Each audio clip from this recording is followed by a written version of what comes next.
샬롬. 2023년 11월 14일 화요일입니다. 기도하겠습니다. 주님, 오늘도 주의 말씀으로 하루를 시작합니다. 사랑하는 주님, 이스라엘 팔레스타인 전쟁의 종식을 놓고 기도합니다. 병원이 폭격을 당하고 민간인이 계속해서 희생을 당하고 있습니다. 한 생명을 천하보다 귀하게 여기시는 하나님, 어서 속히 가자 지구에 평화가 이루어지게 하옵소서. 예수님의 이름으로 기도드립니다. 아멘. 오늘의 말씀은 욥기 16장입니다. 욥이 대답하여 이르되 이런 말은 내가 많이 들었나니 너희는 다 재난을 주는 위로자들이로구나. 헛된 말이 어찌 끝이 있으랴. 내가 무엇에 자극을 받아 이같이 대답하는가. 나도 너희처럼 말할 수 있나니 가령 너희 마음이 내 마음자리에 있다 하자. 나도 그럴듯한 말로 너희를 치며 너희를 향하여 머리를 흔들 수 있느니라. 그래도 입으로 너희를 강하게 하며 입술의 위로로 너희의 근심을 풀었으리라. 내가 말하여도 내 근심이 풀리지 아니하고 잠잠하여도 내 아픔이 줄어들지 않으리라. 이제 주께서 나를 피로하게 하시고 나의 온 집안을 패망하게 하셨나이다. 주께서 나를 시들게 하셨으니 이는 나를 향하여 증거를 삼으심이라. 나의 파리한 모습이 일어나서 대면하여 내 앞에서 증언하리이다. 그는 진노하사 나를 찢고 적대시하시며 나를 향하여 이를 갈고 원수가 되어 날카로운 눈초리로 나를 보시고 무리들은 나를 향하여 입을 크게 벌리며 나를 모욕하여 뺨을 치며 함께 모여 나를 대적하는구나. 하나님이 나를 악인에게 넘기시며 행악자의 손에 던지셨구나. 내가 평안하더니 그가 나를 꺾으시며 내 목을 잡아 나를 부서뜨리시며 나를 세워 관역을 삼으시고 그의 화살들이 사방에서 날아와 사정없이 나를 쏘므로 그는 내 콩팥들을 꿰뚫고 그는 내 쓸개가 땅에 흘러나오게 하시는구나. 그가 나를 치고 다시 치며 용사같이 내게 달려드시니 내가 굵은 배를 꿰매어 내 피부에 덮고 내 뿔을 티끌에 더럽혔구나. 내 얼굴은 울음으로 붉었고 내 눈꺼풀에는 죽음의 그늘이 있구나. 그러나 내 손에는 포악이 없고 나의 기도는 정결하니라. 땅아, 내 피를 가리지 말라. 나의 부르짖음이 쉴 자리를 잡지 못하게 하라. 지금 나의 증인이 하늘에 계시고 나의 중보자가 높은 데 계시니라. 나의 친구는 나를 조롱하고 내 눈은 하나님을 향하여 눈물을 흘리니 사람과 하나님 사이에와 인자와 그 이웃 사이에 중재하시기를 원하노니 수년이 지나면 나는 돌아오지 못할 길로 갈 것임이니라. 아멘. 마태복음 5장 7절에서 예수님은 긍휼히 여기는 자가 복이 있다고 말씀하시지요. 긍휼히 여김을 받을 것이기 때문이라고요. 욥은 그가 살아온 세월 동안 긍휼히 여길 사람들을 긍휼히 여기면서 살아왔습니다. 그러나 욥 자신은 오랜 시간 동안 긍휼히 여김을 받지 못하고 있습니다. 하나님의 긍휼이 절대적으로 필요하다고 여겨지는 시기에 긍휼은 고사하고 절친한 벗들로부터 더 큰 괴로움만 받고 있습니다. 욥은 곤고하고 절망적이었지만 그 어느 방법으로도 위안을 얻을 수 없었습니다.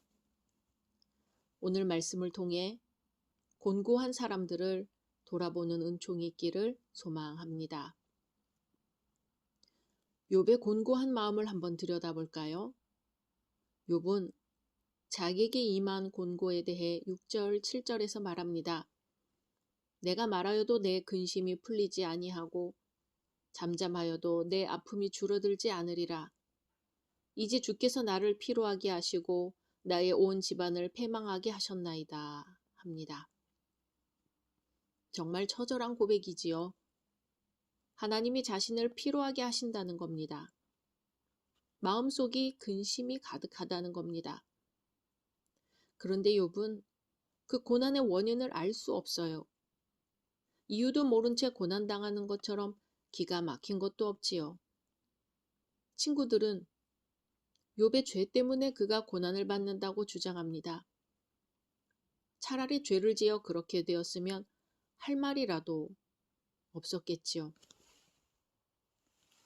그런데 아무리 생각을 해도 자기 때문에 그런 고난을 당한 것 같진 않단 말이죠. 말하기에도 지쳤지만 무의식적으로 자신의 신세를 한탄합니다. 욥의 자녀들과 하인들이 한날 한시에 죽임을 당했습니다. 남아있던 하인들마저 흩어져 버렸죠. 욥이 형통할 때에는 사람들이 욥의 집으로 모여들었는데 욥이 환난을 당하자 모두 흩어져 버리고 찾아오는 사람도 없습니다.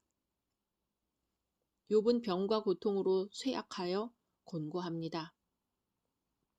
뼈와 가죽만 남은 앙상한 모습이 되었습니다. 욥은 제 가운데 앉아서 기와 조각을 가져다가 몸을 긁고 있습니다.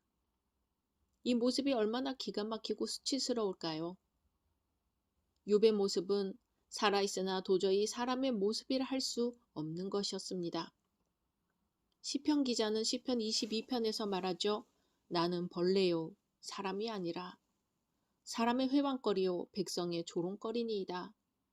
나를 보는 자는 다 비웃으며 입술을 비죽이고 머리를 흔들며 말하되 저가 여호와께 구원하실걸 저를 기뻐하시니 건지실걸 하나이다 합니다.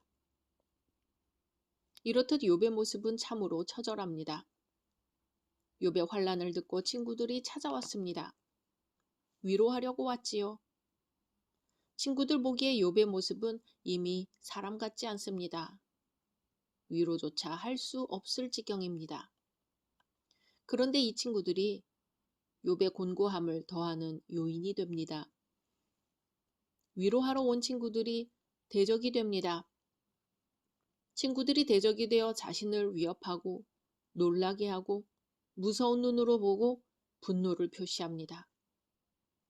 욥의 주변에 있는 모든 것들이 이제는 욥을 대적하여 합력하여 욥을 학대하는 상황이 돼버렸습니다. 그러자 욥에게 두려움이 임합니다. 욥은 본래 불평하거나 불안해하던 사람이 아니죠. 오히려 욥은 하나님께서 주신 은혜를 기뻐하면서 평안을 누렸습니다. 범사에 만족하며 감사하며 살았습니다. 욥은 하나님께서 자랑하실 만큼 의로운 인생을 살았습니다. 그런데 이런 일을 당하고 보니 하나님께서 자신을 괴롭게 하신다고 여겼습니다. 12, 13절에 내가 평안하더니 그가 나를 꺾으시며 내 목을 잡아 나를 부서뜨리시며 나를 세워 관역을 삼으시고 그의 화살들이 사방에서 날아와 사정없이 나를 쏘므로 그는 내 콩팥들을 꿰뚫고 그는 내 쓸개가 땅에 흘러나오게 하시는구나 하고 고통을 토로합니다. 하나님이 욥을 관역 삼아 화살을 쏘신다고 느낄 만큼 고통이 가득합니다. 그러다 보니 욥은 하나님이 부당해 보였습니다. 마치 하나님이 자신을 위해 조금도 자비를 남겨놓지 않으신 것처럼 보였습니다. 하나님이 욥을 꼭 죽이려고 작정하신 것 같았습니다. 사람들이 들짐승을 잡아 죽이고 배를 가른 후 쓸개를 보고 얼굴을 찡그리며 꺼내버리듯이 13절에 내 쓸개가 땅에 흘러나오게 하시는구나 합니다. 그리고 한탄하며 하나님의 개입을 요청합니다. 20절에서 22절입니다. 나의 친구는 나를 조롱하고 내 눈은 하나님을 향하여 눈물을 흘리니 사람과 하나님 사이에와 인자와 그 이웃 사이에 중재하시기를 원하노니 수년이 지나면 나는 돌아오지 못할 길로 갈 것임이니라. 아멘. 욥은 자신의 고난의 상황을 간구하기보다는 진실이 밝혀지도록 하나님의 개입을 호소합니다. 자기의 무죄함을 하나님이 밝혀주시기를 간구했습니다. 욥은 지금 곤고하고 참을 수 없는 고난 가운데 하나님께서 대변자가 되어 주시기를 다시 한번 궁극적 신뢰의 대상인 하나님께 간구하는 것이지요. 다미안이라는 사람이 있었습니다. 다미안은 문둥병 환자를 위해 많은 봉사를 했죠. 특히 장의사 일을 했는데요. 49세의 나이로 죽을 때까지 17년 동안 그가 만든 관의 수는 무려 1200개가 되었다고 합니다. 다미안은 형에게 보낸 편지에서 이렇게 말했습니다. 제가 이곳에 온 후 해마다 대략 190에서 200명의 장례를 치렀습니다. 하지만 아직도 무려 700여 명의 문둥병 환자가 있습니다. 작년에는 성도들을 많이 매장하여 교회에는 성도들의 수가 줄었고 묘지는 빈자리를 찾기 힘들 정도가 되었습니다. 그러나 형님, 많은 환자들이 누워있는 병원과 죽은 자들이 묻혀있는 묘지는 삶에 대해 돌아볼 수 있는 최고의 묵상 장소입니다. 그렇습니다. 우리는 인생의 유한함을 깨달을 때 지혜를 얻게 됩니다. 인생의 끝을 생각하는 자가 지혜자입니다. 욥의 고난은 우리의 삶을 돌아보게 합니다. 우리의 유한함을 돌아보게 합니다. 그리고 또 우리가 가진 것을 돌아보게 합니다. 위로자로서 우리의 위로를 돌아보게 합니다. 참된 친구가 어떤 친구인지 생각해 보게 합니다. 그리고 마지막에는 그렇게 우리를 사랑하셨던 예수님, 모든 고난을 짊어지신 예수님, 죽음을 뚫고 새 생명을 허락하신 예수님까지 생각하게 합니다. 오늘 욥의 고난을 통해 예수님의 고난까지 함께 묵상해 보면 좋겠습니다. 각자 말씀 묵상하신 후 주기도문으로 마치겠습니다.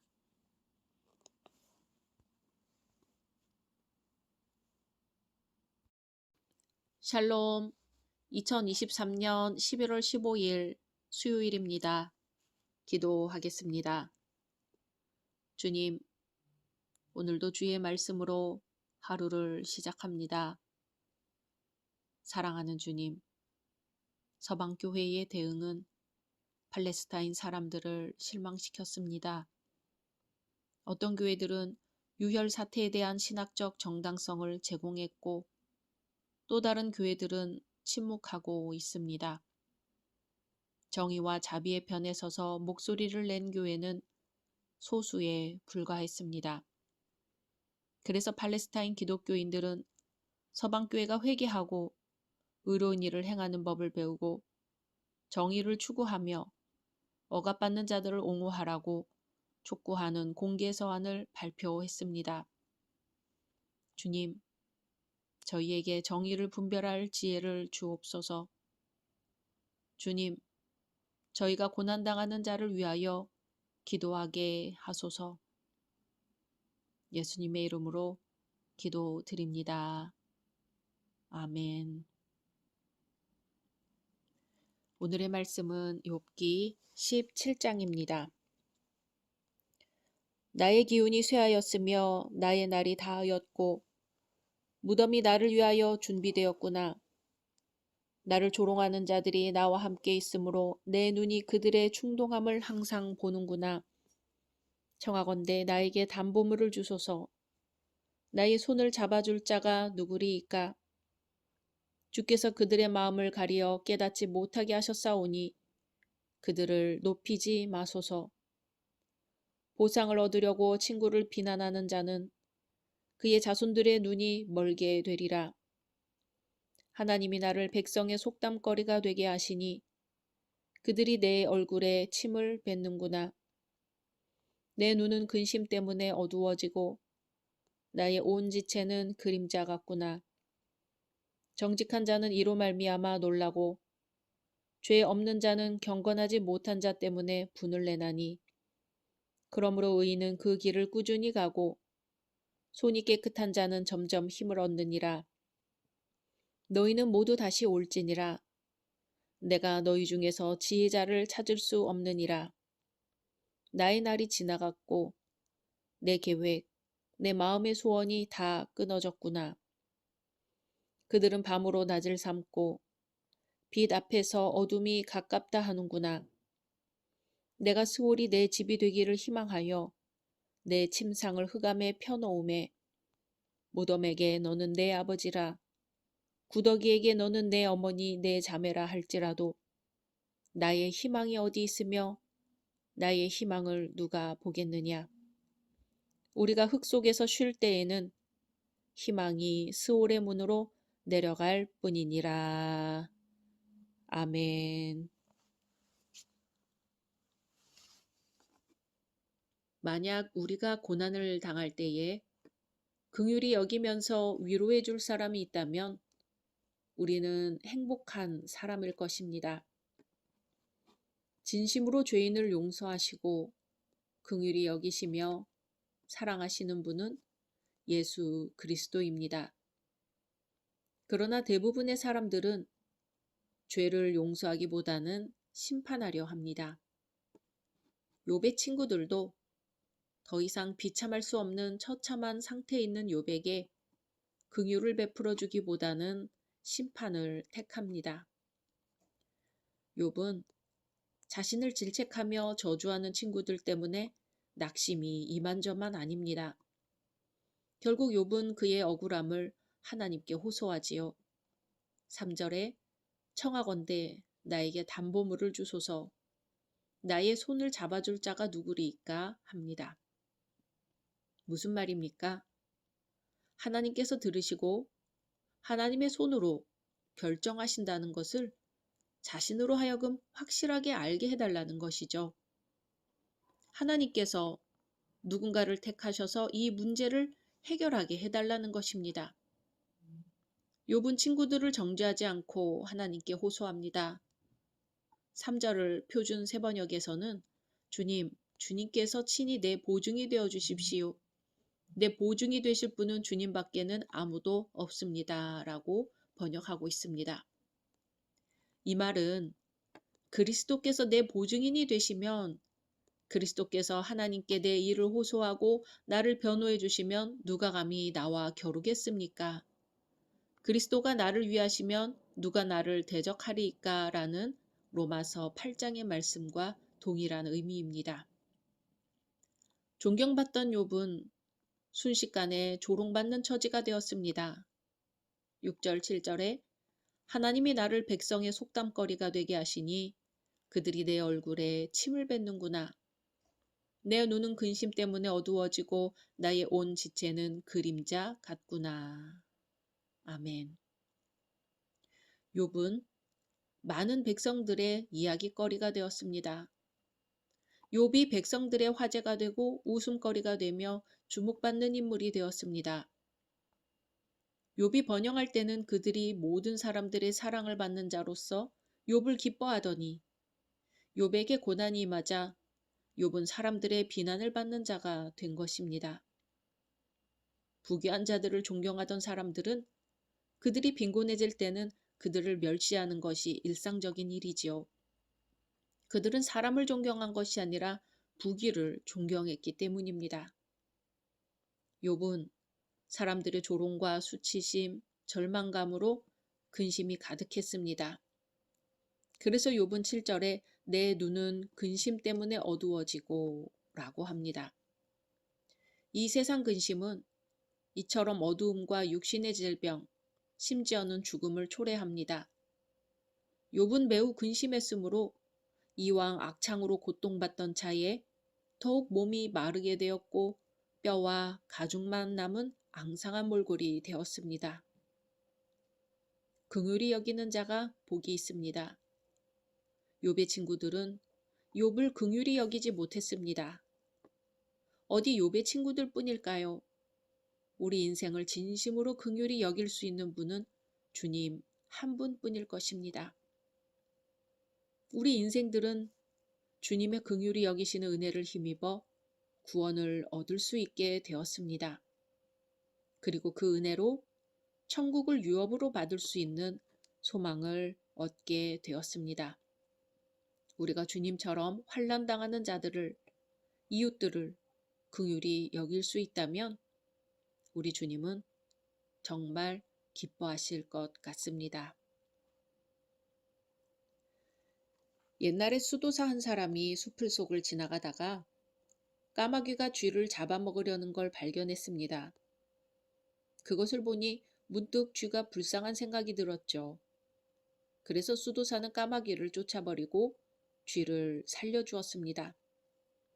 그런 후에 수도사는 그 쥐가 고양이에게 날마다 쫓기며 산다는 것을 알게 되었습니다. 이번에는 쥐를 개로 만들어 주었죠. 개가 되면 쫓기는 신세를 면할 줄 알았는데 이번에는 호랑이에게 쫓기는 신세가 되었습니다. 그 모습을 너무도 불쌍히 여긴 수도사는 그 개를 호랑이로 만들어 주었습니다. 그런데 이제 다른 문제가 생겨버렸습니다. 그 호랑이가 이전에 자신을 생각하지 못하고 자꾸 개를 보면 개를 괴롭히고 고양이를 보면 고양이를 괴롭히는가 하면 쥐를 보면 쥐를 괴롭히고 심지어는 수도사의 충고까지 무시하고 덤벼드는 것이었습니다. 수도사는 호랑이가 고마운 줄도 모르고 자기가 산중 왕이라고 하여 수도사도 아니 꼽게 굴면 없애버리려는 생각까지 품고 있는 것을 알게 되었습니다. 그리하여 수도사는 다시 그 호랑이를 원래대로 들쥐로 돌아가게 하였습니다. 결국 들쥐는 다시 죽을 때까지 수풀과 들판을 헤매며 쫓기는 신세가 되고 말았습니다. 보잘것없는 지위였던 사람도 어찌어찌하여 높은 자리에 올라가게 되면 자신의 모습을 돌아보지 못하고 교만해지기 쉽습니다. 지금 겉으로 보이는 모습이 자기의 본래의 모습인 양 착각하고 자기와 다른 처지에 있는 사람을 우습게 보고 멸시하는 경우가 흔히 있는 것이지요. 본문의 욥은 자신을 비난하는 친구들을 향해 말합니다. 10절에 내가 너희 중에서 지혜자를 찾을 수 없느니라. 욥의 친구들은 고난 중에 있는 욥을 비난하고 정죄하였습니다. 자신들이 고난과는 상관없이 부유함과 높은 지위를 누리고 있는 것이 자신들이 깨끗한 삶을 살아왔기 때문인 것으로 생각했던 것이지요.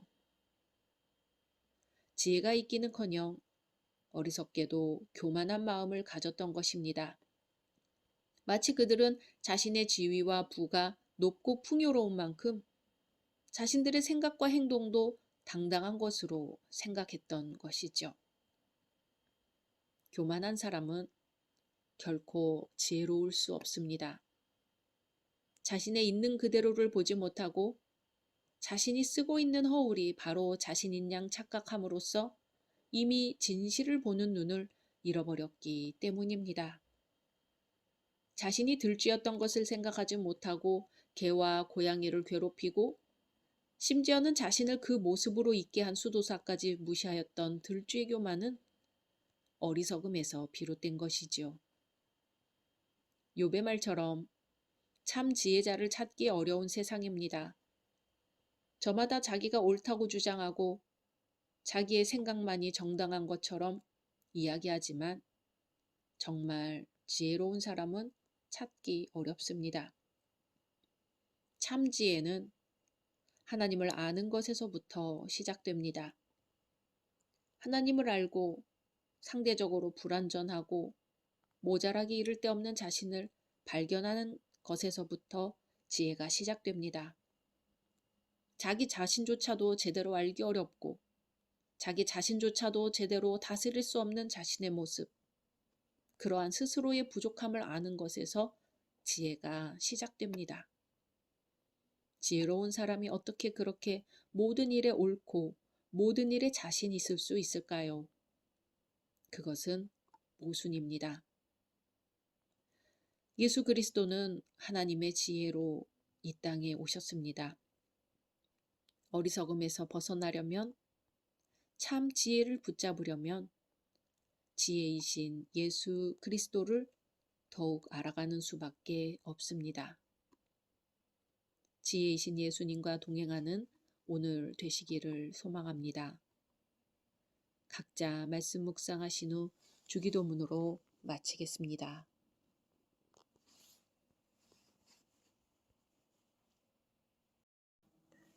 샬롬, 2023년 11월 16일 목요일입니다. 기도하겠습니다. 주님, 오늘도 주의 말씀으로 하루를 시작합니다. 사랑하는 주님, 사랑의 하나님을 고백하면서 정의의 하나님도 기억하게 하소서. 우리 안에 있는 불의에 대해 눈 감거나 침묵하게 하지 마시고 이 땅에 하나님의 정의가 바로 세워지게 하소서. 그러나 주님, 정의를 향한 우리의 걸음이 사랑의 걸음이게 하옵소서. 예수님의 이름으로 기도드립니다. 아멘.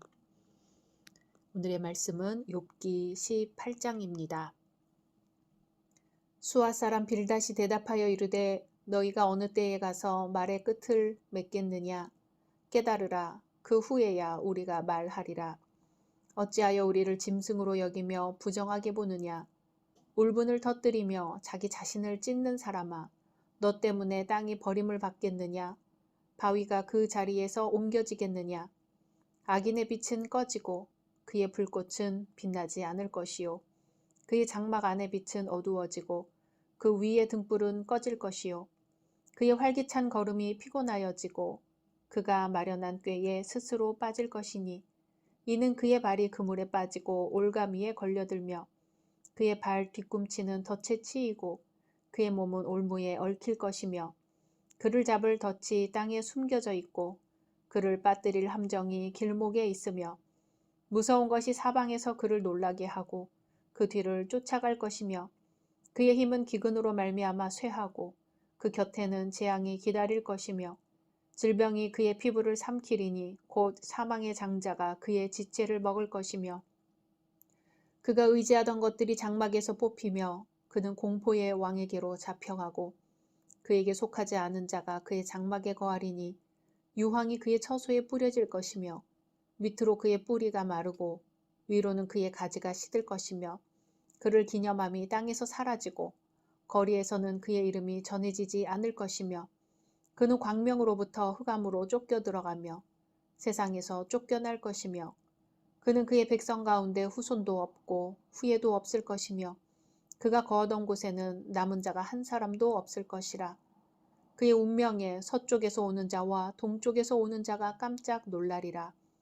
참으로 불의한 자의 집이 이러하고 하나님을 알지 못하는 자의 처소도 이러하니라. 아멘. 사람들은 오해하기도 하고 오해를 받기도 합니다. 때로 오해는 상상할 수 없는 결과를 초래하기도 합니다. 욥이 엘리바스의 충고에 승복하지 않자 빌닷이 욥을 악의 화신으로 여기며 등장합니다. 빌닷은 그의 첫 번째 충고에서 욥이 잘 될 것이라고 위로하였으나 이 두 번째 변론에서는 욥을 악인으로 공격하고 있습니다. 빌닷의 표현이 얼마나 강했는지 욥은 적지 않은 충격을 받은 듯합니다. 그래서 욥은 19장 21절에서 나의 친구야, 너희는 나를 불쌍히 여기라고 호소하고 있습니다. 이제 빌닷은 친구 욥을 위로하는 자가 아니라 욥의 심판자가 되어 있습니다. 빌닷은 욥의 친구였습니다. 그러나 이제부터는 욥을 보호하고 위로해줄 친구가 아닌 심판자로서 등장을 합니다. 빌닷은 욥을 구제받기 어려운 악인으로 여기는 듯합니다. 변명을 일삼는 불성실한 자로 규정합니다. 2절에 너희가 어느 때에 가서 말의 끝을 맺겠느냐라고 합니다. 너희라고 지칭하고 있는 것은 욥을 비롯한 다른 친구들을 가리키는 것으로 보이나 주요 공격 대상은 욥임에 틀림없습니다. 빌닷은 욥에게 언제까지 변명만 늘어놓겠느냐고 추궁을 합니다. 빌닷은 욥이 대화를 함에 있어서 진실한 마음으로 하지 않는다고 생각합니다. 욥이 상대방의 주장의 핵심을 이해하려고 하지 않고 말꼬리만 물고 늘어지고 있다고 생각합니다. 욥이 친구들이 권하는 것처럼 하라는 회개는 하지 않고 계속해서 자기의 지혜를 자랑하고 제 고집을 꺾지 않는다고 생각하는 것이죠. 빌닷은 이번에는 욥이 미련한 자라고 합니다. 2절에 깨달으라 그 후에야 우리가 말하리라고 합니다. 빌닷을 비롯한 욥의 친구들은 욥이 범죄해서 하나님께 벌을 받았다고 생각했습니다. 욥이 회개하면 다시 회복될 것으로 여겼습니다. 그래서 욥에게 회개를 촉구했는데 욥이 지은 죄가 없다고 하는 것입니다. 그래서 친구들은 욥을 어리석고 둔한 자라고 하죠. 어리석은 자는 하나님의 말씀을 깨닫지 못하는 자를 어리석다고 합니다. 진리를 듣고도 행하지 아니하는 자입니다. 빌닷이 보기에 욥은 이렇게 미련한 자였습니다. 이것은 빌닷이 인과 응보의 법칙으로 욥의 고난을 이해했기 때문에 빚어진 오해였습니다. 빌닷은 또 욥이 사람을 멸시한다고 오해합니다. 3절에 어찌하여 우리를 짐승으로 여기며 부정하게 보느냐고 합니다. 욥은 그의 친구들이 고난 중인 자신을 지나치게 핍박한다고 여겼습니다. 그래서 욥은 나름대로 친구들에게 자신을 변호하는 말을 했습니다. 그런데 빌닷은 욥이 하는 말을 듣고 욥이 그들을 짐승으로 여기며 멸시한다고 보았습니다. 이것은 욥이 소발에게 했던 말 때문인 것 같습니다. 12장 7절에서 욥은 이제 모든 짐승에게 물어보라 그것들이 내게 가르치리라 공중의 새에게 물어보라 그것들이 또한 내게 고하리라고 대답을 했었는데요. 그것을 들어 지금 친구를 짐승으로 여긴다고 생각하는 것이죠. 사실 욥의 이 말은 친구들을 멸시해서 한 말이 아니었습니다. 모든 짐승들은 하나님으로부터 생명과 먹을 것을 공급받고 하나님의 주권에 복종하고 있으니 그것을 배워야 한다는 뜻이었는데 지금 욥과 빌닷은 서로 의사소통이 되고 있지 않습니다. 우리는 인생을 살면서 오해하기도 하고 오해를 받기도 합니다. 욥과 친구들이 서로를 오해하고 있습니다. 사랑은 상대방을 이해하는 것입니다. 참 사랑은 이해를 넘어서 용납하고 수용하는 단계까지 나아갑니다. 상대방이 잘못을 했을지라도 용납할 수 있는 것이 사랑입니다. 우리 주님께서 우리 형편을 이해하시고 용납하시고 용서하셨습니다. 주님을 본받아 우리의 사랑이 이해하고 용납하고 용서하는 데까지 나아가기를 소망합니다. 이어지는 빌닷의 변론을 보면 계속해서 인과 응보의 원칙으로 이야기합니다. 의인은 흥하고 악인은 망한다는 것이죠. 빌닷이 보기에 욥은 선한 척했으나 실상은 악한 자이기에 심판이 임해 이러한 고난을 당한다는 것입니다. 욥의 친구들이 욥에게 한 말은 결과적으로는 욥에게 적용되지 않는 것이지만 일반적인 진리로서는 맞습니다. 인과 응보의 원칙에 대한 빌닷에 이어지는 견해를 들어보겠습니다. 악인은 진노를 두려워합니다. 악인은 자신의 죄책감과 하나님의 진노에 대한 두려움으로 인한 끊임없는 공포 때문에 놀라고 낙담합니다. 11절, 12절에 무서운 것이 사방에서 그를 놀라게 하고 그 뒤를 쫓아갈 것이며 그의 힘은 기근으로 말미암아 쇠하고 그 곁에는 재앙이 기다릴 것이며 라고 합니다. 죄인은 잠시 동안은 하나님에게서 도망할 수 있을지 몰라도 결국은 진노를 받고 재앙을 당할 것이라는 겁니다. 또 악인은 비참하게 죽습니다.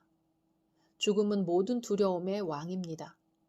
모든 두려움이 죽음의 이름으로 죄인을 대적하여 싸웁니다.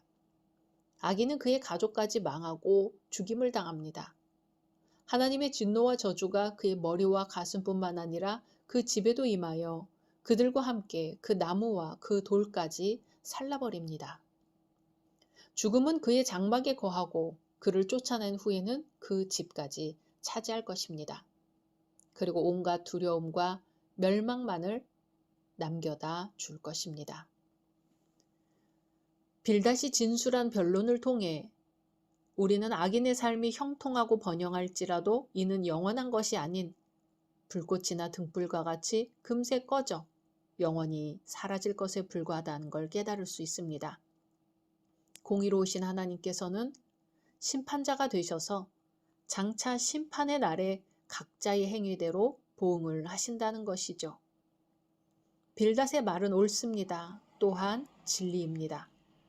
다만 욥이 당면한 상황을 염두에 두고 한 말로서는 적절하지가 않습니다.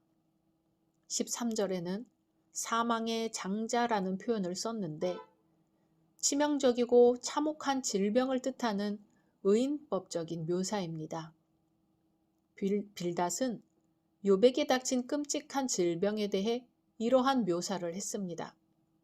뿐만 아니라 19절에 후손도 없고 후예도 없을 것이며 그가 거하던 곳에는 남은 자가 한 사람도 없을 것이라고 한 건 역시 처참한 비극에 대한 묘사로서 욥의 자녀들에게 닥친 재난을 겨냥한 빌닷의 독설로 보입니다.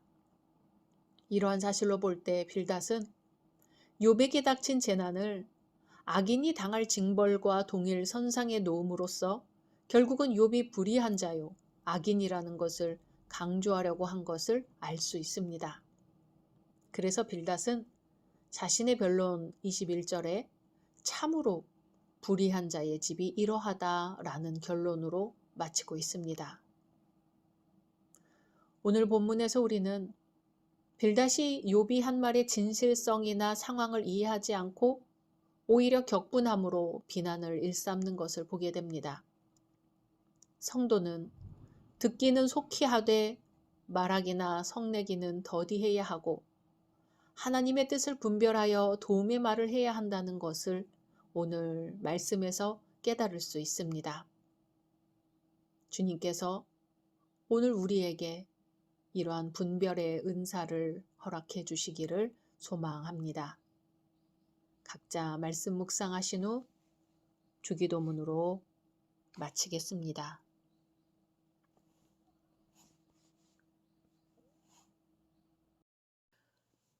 샬롬, 2023년 11월 17일 금요일입니다.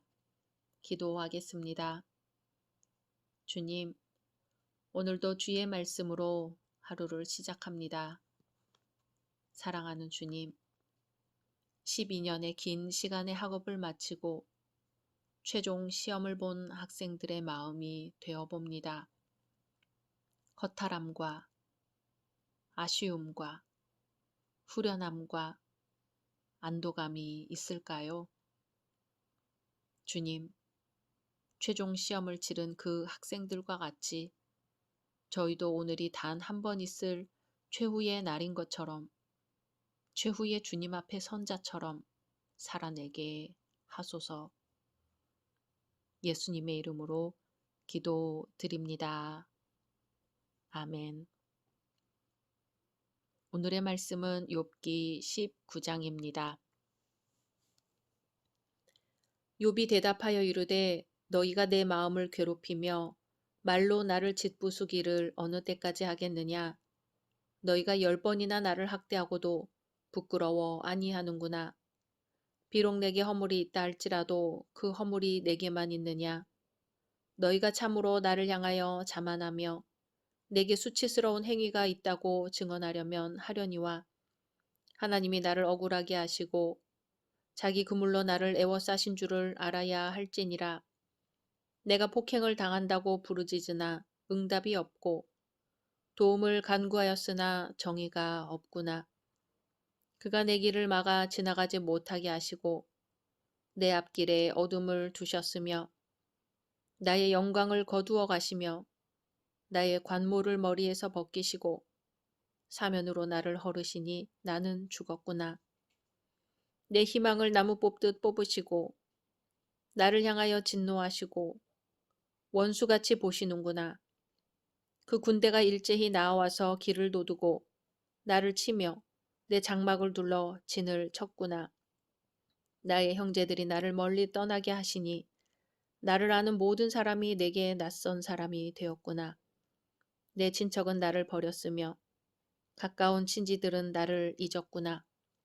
내 집에 머물러 사는 자와 내 여종들은 나를 낯선 사람으로 여기니 내가 그들 앞에서 타국 사람이 되었구나. 내가 내 종을 불러도 대답하지 아니하니 내 입으로 그에게 간청하여야 하겠구나. 내 아내도 내 숨결을 싫어하며 내 허리의 자식들도 나를 가련하게 여기는구나. 어린 아이들까지도 나를 업신여기고 내가 일어나면 나를 조롱하는구나. 나의 가까운 친구들이 나를 미워하며 내가 사랑하는 사람들이 돌이켜 나의 원수가 되었구나. 내 피부와 살이 뼈에 붙었고 남은 것은 겨우 잇몸뿐이로구나. 나의 친구야, 너희는 나를 불쌍히 여겨다오. 나를 불쌍히 여겨다오. 하나님의 손이 나를 치셨구나. 너희가 어찌하여 하나님처럼 나를 박해하느냐. 내 살로도 부족하냐. 나의 말이 곧 기록되었으면 책에 쓰여졌으면 철필과 나무로 영원히 돌에 새겨졌으면 좋겠노라. 내가 알기에는 나의 대속자가 살아계시니 마침내 그가 땅 위에 서실 것이라. 내 가죽이 벗김을 당한 뒤에도 내가 육체 밖에서 하나님을 보리라. 내가 그를 보리니 내 눈으로 그를 보기를 낯선 사람처럼 하지 않을 것이라. 내 마음이 초조하구나. 너희가 만일 이르기를 우리가 그를 어떻게 칠까 하며 또 이르기를 이의 뿌리가 그에게 있다 할진대 너희는 칼을 두려워할지니라. 분노는 칼의 형벌을 부르나니 너희가 심판장이 있는 줄을 알게 되리라. 아멘. 기다려본 적 있으십니까? 무엇을 기다리셨나요? 기다림이란 그 시간이 길어질수록 우리 마음속에 많은 것을 만들어내는 것 같습니다. 억울함, 불평, 원망 등이 우리를 찾아오지요. 욥은 환난을 당하여 하나님을 기다렸습니다.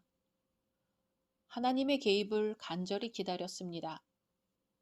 그러나 기다리는 하나님은 만날 수 없고 욥을 외면하는 사람들만 만났습니다. 욥이 환난을 당하자 친구들의 진면목이 드러납니다.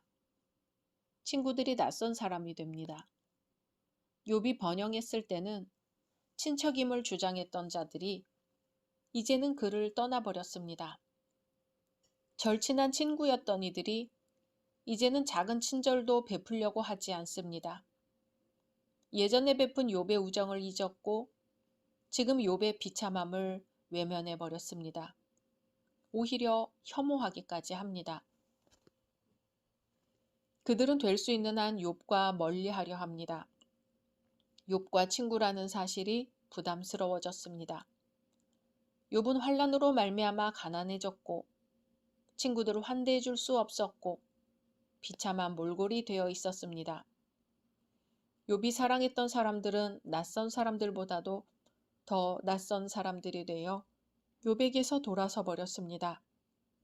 적대시합니다. 인간의 우정은 이런 것인가 봅니다.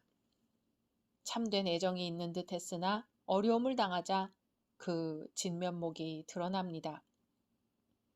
하나님이 우리의 친구가 되어주신다면 어떨까요? 하나님은 우리가 환난을 당한다 할지라도 남의 손가락질을 받는 억울한 일을 당할지라도 결코 우리 곁을 떠나지 않으십니다. 하나님은 우리의 변함없는 친구, 신실하신 친구이기 때문입니다. 환난 중 하나님의 응답이 늦어질 때 집안 사람들의 진면목을 볼 수 있습니다. 욥은 집안 사람들과 그의 가족들의 태도를 주목하고 있습니다. 가장은 일반적으로 온 가족으로부터 존경을 받고 가족의 보호자 역할을 합니다.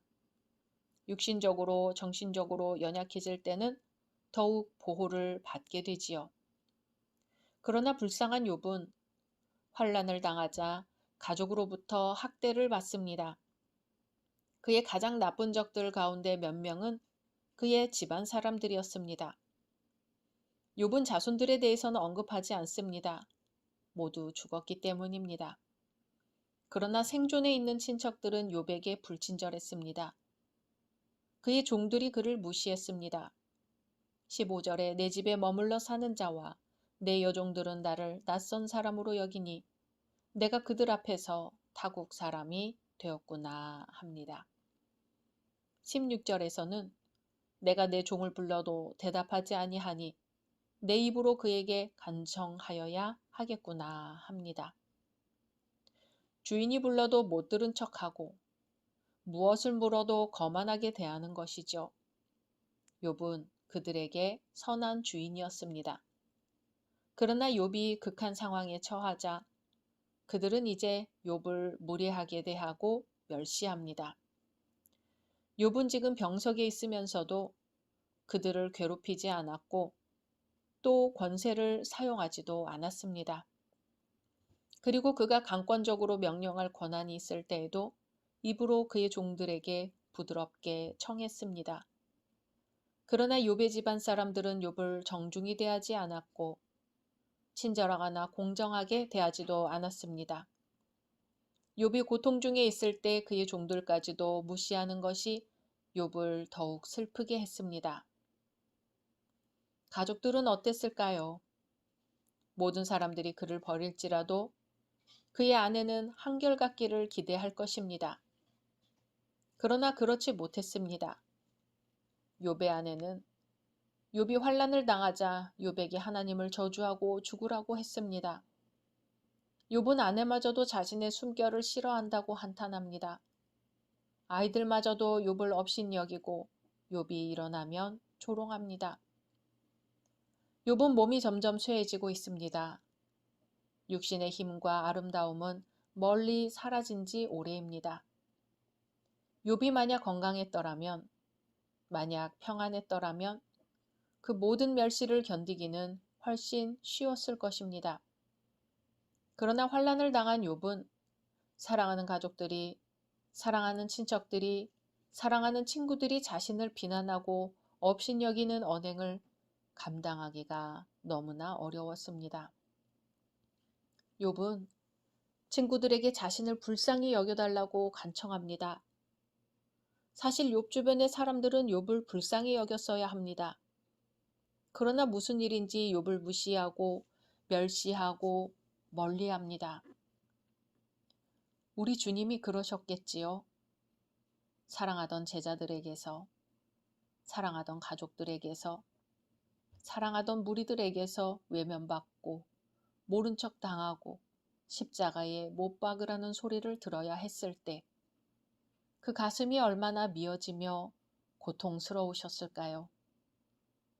남은 것이라고는 채찍질 당한 육신과 십자가에 못 박힌 몸, 창에 찔린 옆구리 뿐일 때 우리 주님은 어디에 소망을 두셨을까요? 소망을 가질 힘이 남아있기나 하셨을까요? 하나님만 바라보라. 소리낼 힘도, 몸을 움직일 힘도 없을 때 우리는 그저 고개를 들어 저 하늘을 바라볼 뿐입니다. 그저 저 하늘을 바라보는 것만으로도 내 마음을 다 아시고 내 마음을 다 이해하시고 내 마음을 어루만져 주실 그분이 저기 계심을 믿고 그저 눈을 들어 하나님을 바라볼 뿐입니다. 그리고 주님은 정말로 알아보십니다. 내게 남아있는 것이 아무것도 없음을, 내게 있던 모든 것들이 떠나가 버렸음을, 그리하여 내게 아무것도 없는 그때에 모든 것 대신 하나님을 온전히 받아들일 수 있게 되었음을 알아보십니다. 그리고 부어주십니다. 하나님의 전부를 부어주십니다. 예수 그리스도가 온전히 우리의 몸과 영혼에 가득 차게 하십니다.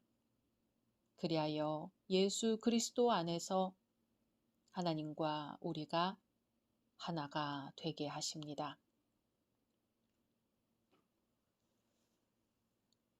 어린 시절 대부분의 사람들이 부모로부터 꾸지람을 받고 자라죠.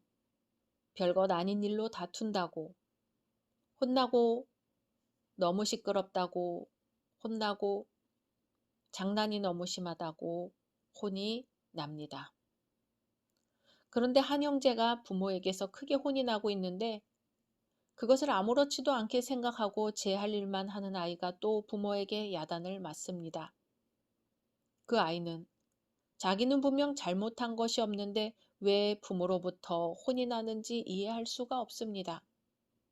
하지만 이유인즉슨 다른 형제가 크게 혼이 나고 있는데 말리지도 않고 방관했다는 것이 그 이유였습니다. 다른 형제가 혼나는 것을 어쩌면 재미있게 보고 있었을까요? 어쩌면 불똥이 자신에게도 튈까 모른 척하고 싶었던 것일까요? 하지만 그럴 때는 형제끼리 감싸주어야 한다는 것이 부모님의 생각이었습니다. 친구들의 거듭된 비난에 욥은 외칩니다. 나의 친구야, 너희는 나를 불쌍히 여겨다오. 나를 불쌍히 여겨다오. 하나님의 손이 나를 치셨구나. 너희가 어찌하여 하나님처럼 나를 박해하느냐? 내 살로도 부족하냐? 욥의 외침은 우리를 아프게 합니다. 하나님의 편이라고 하면서 정의라는 이름으로 우리가 남에게 상처를 준 적은 얼마나 많은지요. 우리가 할 일은 불쌍히 여기고 힘이 되어주는 것이었는데 심판자가 되려고만 했던 것은 아닌지요. 오늘도 우리 이웃은 우리를 향해 말하고 있습니다. 나의 친구야, 나를 불쌍히 여겨다오. 나를 불쌍히 여겨다오. 하나님의 손이 나를 치셨구나. 각자 말씀 묵상하신 후 주기도문으로 마치겠습니다.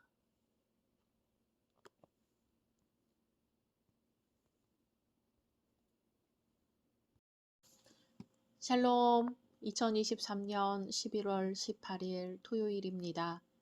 기도하겠습니다. 주님, 오늘도 주의 말씀으로 하루를 시작합니다. 사랑하는 주님, 주일을 준비하는 토요일입니다. 가만히 마음을 가다듬고 침묵으로 기도합니다. 세상의 많은 소리와 내 안의 많은 소리들을 뒤로한 채 주님을 바라보며 주님의 말씀에 귀 기울이게 하소서. 예수님의 이름으로 기도드립니다. 아멘. 오늘의 말씀은 욥기 20장입니다. 나아마 사람 소발이 대답하여 이르되 그러므로 내 초조한 마음이 나로 하여금 대답하게 하나니 이는 내 중심이 조급함이니라. 내가 나를 부끄럽게 하는 책망을 들었으므로 나의 슬기로운 마음이 나로 하여금 대답하게 하는구나. 내가 알지 못하느냐. 예로부터 사람이 이 세상에 생긴 때로부터 악인이 이긴다는 자랑도 잠시요 경건하지 못한 자의 즐거움도 잠깐이니라. 그 존귀함이 하늘에 닿고 그 머리가 구름에 미칠지라도 자기의 똥처럼 영원히 망할 것이라. 그를 본 자가 이르기를 그가 어디 있느냐 하리라. 그는 꿈같이 지나가니 다시 찾을 수 없을 것이요 밤에 보이는 환상처럼 사라지리라. 그를 본 눈이 다시 그를 보지 못할 것이요 그의 초소도 다시 그를 보지 못할 것이며 그의 아들들은 가난한 자에게 은혜를 구하겠고 그도 얻은 재물을 자기 손으로 도로 줄 것이며 그의 기골이 청년같이 강장하나 그 기세가 그와 함께 흙에 누우리라.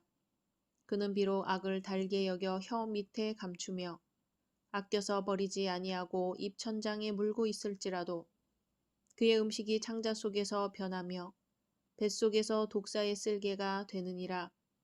그가 재물을 삼켰을지라도 토할 것은 하나님이 그의 배에서 도로 나오게 하심이니 그는 독사의 독을 빨며 뱀의 혀에 죽을 것이라.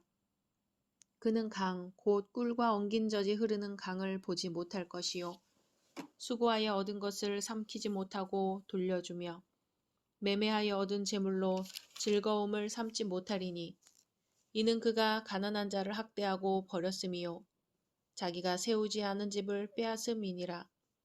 그는 마음의 평안을 알지 못하니 그가 기뻐하는 것을 하나도 보존하지 못하겠고 남기는 것이 없이 모두 먹으니 그런즉 그 행복이 오래가지 못할 것이라.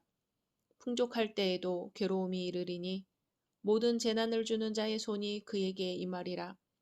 그가 배를 불리려 할 때에 하나님이 맹렬한 진노를 내리시리니 음식을 먹을 때에 그의 위에 비같이 쏟으시리라. 그가 철병기를 피할 때에는 놋 화살을 쏘아 꿰뚫을 것이요 몸에서 그의 화살을 빼낸즉 번쩍번쩍하는 촉이 그의 쓸개에서 나오고 큰 두려움이 그에게 닥치느니라. 큰 어둠이 그를 위하여 예비되어 있고 사람이 피우지 않은 불이 그를 멸하며 그 장막에 남은 것을 해치리라. 하늘이 그의 죄악을 드러낼 것이요 땅이 그를 대항하여 일어날 것인즉 그의 가산이 떠나가며 하나님의 진노의 날에 끌려가리라. 이는 악인이 하나님께 받을 분깃이요 하나님이 그에게 정하신 기업이니라. 아멘. 욥기 14장까지는 욥과 세 친구인 엘리바스, 빌닷, 소발의 1차 대화 주기였다면 15장에서 21장까지는 욥과 세 친구의 2차 대화 주기입니다. 그리고 오늘 욥기 20장은 마지막 변론자로 등장한 소발의 두 번째 진술입니다. 오늘 말씀은 악인이 결국 망한다는 소발의 변론의 장인데요. 지금까지 비난과 논쟁으로 일관되게 흘러온 두 번째 대화 주기의 특성을 잘 보여주고 있습니다. 22장부터 시작되는 세 번째 대화 주기에서 소발은 아무런 진술을 하지 않기 때문에 오늘 소발의 변론은 욥에 대한 그의 마지막 통첩이라 할 수 있습니다. 말씀으로 들어가 보겠습니다. 오늘 말씀에서는 재물에 대한 사람의 태도에 대해 나옵니다. 재물을 어떻게 모으고 어떻게 관리하고 어떻게 사용하는가를 보면 그 사람의 인품을 볼 수 있다고 보는 것인데요. 특히 오늘 본문은 물질에 대한 악인의 지나친 집착, 물질의 풍요로움 속에서도 만족하지 못하는 악인의 특성에 대해 나옵니다. 첫째, 악인은 재물을 탐합니다. 악인들에게 만족이란 없습니다. 그들은 마치 바다의 표류한 자가 한번 바닷물을 마시면 그 갈증을 이기지 못하고 계속해서 바닷물을 마시는 사람 같습니다. 그러다가 결국에는 비참한 최후를 맞는 것처럼 더 큰 재물과 더 큰 안락함을 줬다가 종말을 맞는 겁니다. 때문에 그들의 생활에는 물질이 주는 기쁨은 있을지언정 영혼으로부터 흘러나오는 참 기쁨과 평안은 없습니다. 둘째, 악인의 재물은 사라집니다. 20절에 그가 기뻐하는 것을 하나도 보존하지 못하겠고 라고 합니다. 마치 바닷가의 모래성이 아무리 높이 쌓인다 할지라도 철썩거리는 바닷물에 의해 그 저변으로부터 서서히 허물어지는 것처럼 악인들의 재물은 허물어진다는 것이죠. 21절에 남기는 것이 없이 모두 먹으니 그런즉 그 행복이 오래가지 못할 것이라고 합니다. 셋째, 그러다가 악인은 하나님께 버림받습니다. 22절에 풍족할 때에도 괴로움이 이르리니 모든 재난을 주는 자의 손이 그에게 임하리라. 아멘. 인생이 여전히 풍족하다고 할 그때에 괴로움이 임합니다. 어리석은 부자가 1년의 풍성한 소출을 위해 더 큰 창고를 짓고 이제 즐기려 하는 그때에 하나님께서 그의 영혼을 찾아가신 것처럼 아기는 자신이 알지 못하는 그때 절정의 만족감에 사로잡혀 있을 바로 그때에 급격한 종말을 맞이합니다. 그리하여 크게 맛보았던 만족감보다 더한 깊은 절망감에 사로잡혀 고민하며 좌절합니다. 욥은 당대의 거부였습니다. 그러다가 하루아침에 망했습니다. 이를 잘 알았던 소발은 지금 위에서 열거한 악인의 특성을 욥에게 적용합니다. 욥이 부정축제를 했기 때문에 악인의 최종적으로 맞게 될 종말을 욥이 맞은 것으로 보고 있습니다.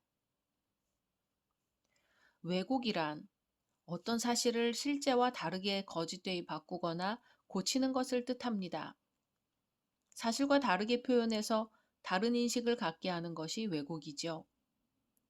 욥의 친구 소발은 몇 차례에 걸쳐 친구들이 욥에게 위로를 겸한 권면의 말을 했음에도 불구하고 여전히 욥이 자신의 입장을 굽히지 않자 두 번째 그의 발언에서 말합니다. 2, 3절 그러므로 내 초조한 마음이 나로 하여금 대답하게 하나니 이는 내 중심이 조급함이니라. 내가 나를 부끄럽게 하는 책망을 들었으므로 나의 슬기로운 마음이 나로 하여금 대답하게 하는구나 합니다. 슬기로운 마음이란 깨닫게 하는 영으로 번역될 수도 있습니다. 그러므로 그 내용은 깨닫게 하는 영이 자신에게 할 말을 일러주었다는 것이 됩니다. 자신이 욥에게 하는 말은 전부 깨닫게 하는 영, 슬기로운 마음이 알려준 것이고 그러기에 욥은 그 말을 들어야만 한다는 것입니다. 하지만 욥기서의 마지막 부분에서는 그의 말이 옳지 않음이 명확해집니다. 그에게 있었던 슬기로운 마음이나 깨닫게 하는 영은 잘못된 것을 알려준 것이 됩니다. 이것은 소발이 왜곡하여 말한 것으로 결론이 나는 것이죠. 소위 기도를 많이 한다는 이들, 그래서 은사를 받았다는 이들이 흔히 갖는 오류도 그런 것입니다. 기도하고 하나님의 은혜에 힘입어 때로 전해야 할 말을 전달받은 경우가 있습니다. 성경에서 선견자라는 말은 앞을 내다보는 자를 가리키는 것이 아니라 맡겨진 것을 전하는 역할을 하는 자라는 뜻임을 유념할 때 우리 신앙인들은 아무리 좋은 의도라 하더라도 자신의 말에 하나님을 더 씌워 전하는 잘못을 범해서는 안 될 것입니다. 그럼에도 소발이 비판한 것처럼 악인의 형통에 대해서는 우리가 생각해 볼 여지가 있습니다. 세상에 속해 있는 사람에게는 누구나 본능적으로 부하려는 마음이 있기 때문입니다.